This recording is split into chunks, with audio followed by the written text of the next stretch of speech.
author may not necessarily reflect the views of the speaker or his mother. Have you ever suffered from a severe inflammation of your larynx, trachea, or bronchi, with adherent or semi-adherent buccal membranes in your subglottic trachea?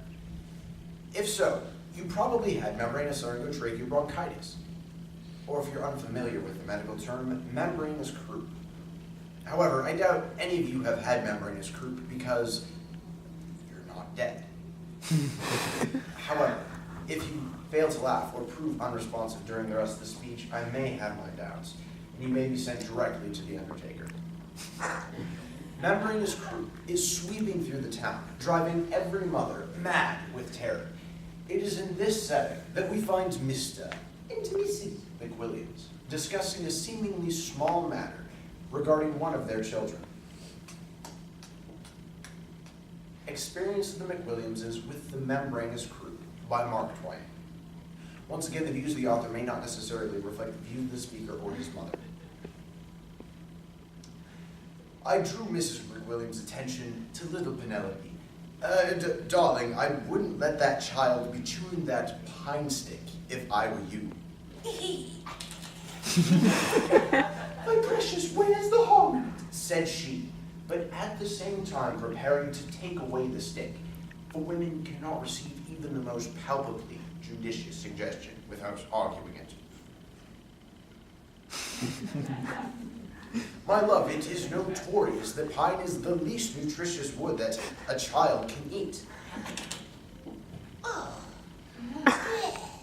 Hubby, you know better than that. You know you do. Doctors all say that the turpentine in wood is good for a weak back and the kidneys. I was under a misapprehension. I did not know the child's spine and kidneys were affected. Huh? Who said the child's spine and kidneys were affected? My love, you intimated it? The idea! I never intimated anything of the kind. Why, my love, it hasn't been 2 minutes since you said, bother what I said. I don't care what I did say.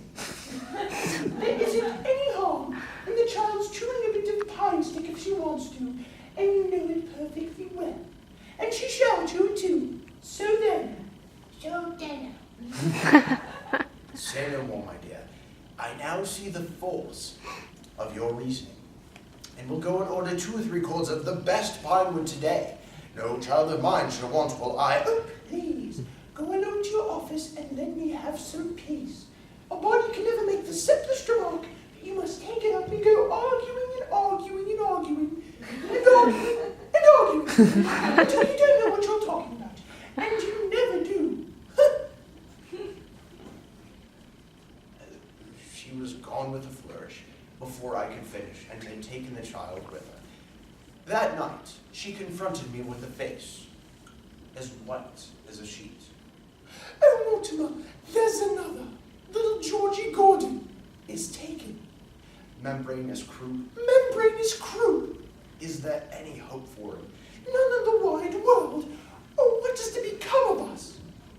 By and by, the nurse brought in our little Penelope to say goodnight and offer the customary prayer at the mother's knee.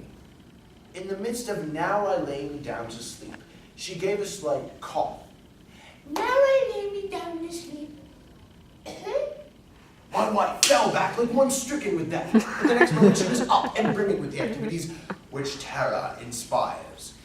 She commanded that the child's crib be removed from the nursery to our bedroom. She then sped to see how Penelope was doing. She was back in a moment with a new dread. Oh, what can make Penelope sleep so? Why, darling, Penelope always sleeps like a graven image. I don't know, but there's something peculiar about her sleep now. She seems to...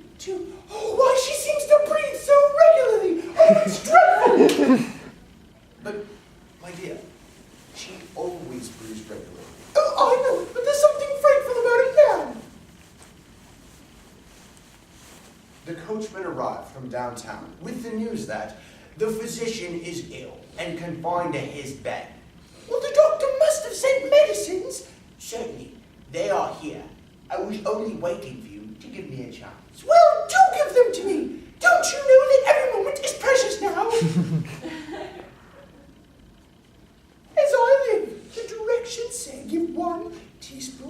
Once an hour? Once an hour? Mortimer, please hurry, give the poor perishing thing a tablespoon and try to be quick. But, my dear, a tablespoon might... Don't drive me frantic.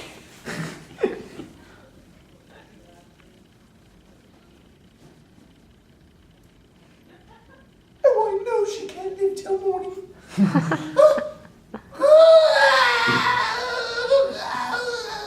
But, my love, while there is life, there is hope. Hope!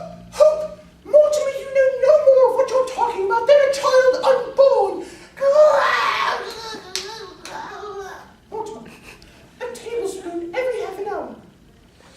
The child needs belladonna. Belladonna! I know she does. Now get them, Mortimer, and please let me have my way. You know nothing about these things. We now went to bed, placing the crib close to my wife's pillow. All this turmoil had worn upon me, and within 2 minutes I was something more than half asleep. But in a little while, these words came murmured remotely through the fog of my drowsiness. Mortimer, if only we had some goose grease. I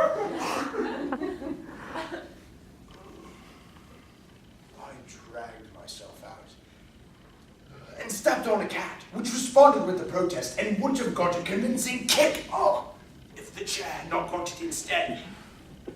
Now, Mortimer, why do you want to turn up the gas and wake the child again?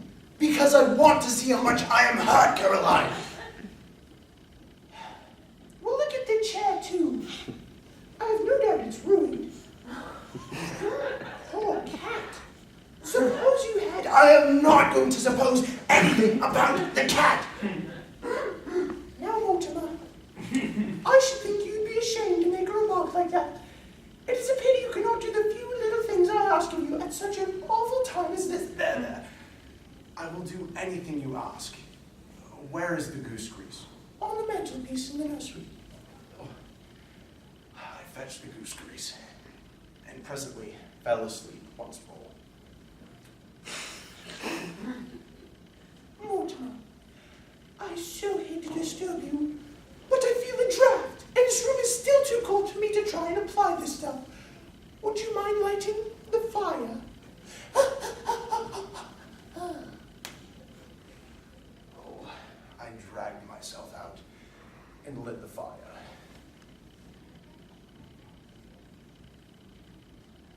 A wood fire is not a permanent thing. I got up every 20 minutes and renewed ours, and this gave Mrs. McWilliams the opportunity of shortening the time between giving medicines by 10 minutes, which was a great satisfaction to her. I now turned in and fell to snoring, as only a man whose strength is all gone and whose soul is worn out.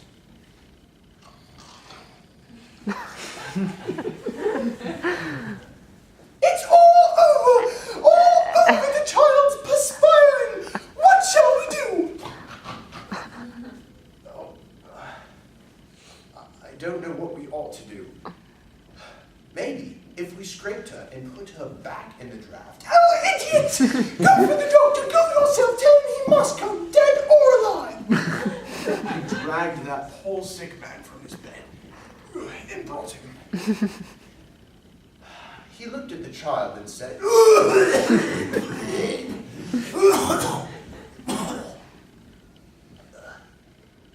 she is not dying. Phew! This is joy unspeakable to me. But it made my wife as mad as if he'd offered her a personal affront. The child's cough is only caused by a trifling irritation or other in the throat. Now the doctor gave Penelope something that sent her into a spasm of coughing, and presently up came a little wood splinter.